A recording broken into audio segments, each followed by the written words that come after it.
Комплекс упражнений для глаз на каждый день. 1 минута в день, и глаза чувствуют себя лучше. Первое упражнение у нас будет быстрое моргание, 15 секунд.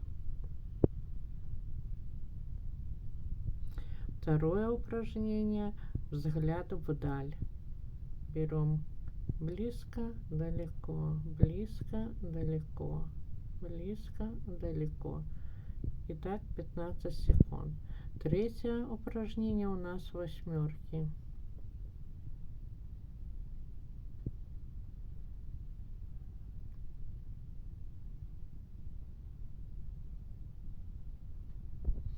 Четвертое упражнение — вверх, вниз, вправо, влево.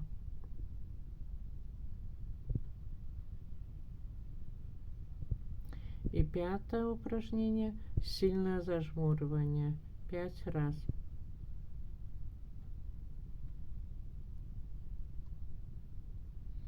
Регулярно выполняйте эти упражнения, усталость уменьшается, глаза увлажнены, фокус восстанавливается. Хотите программу упражнений и питания для глаз? Пишите в личные сообщения. Подписывайтесь. Буду рада.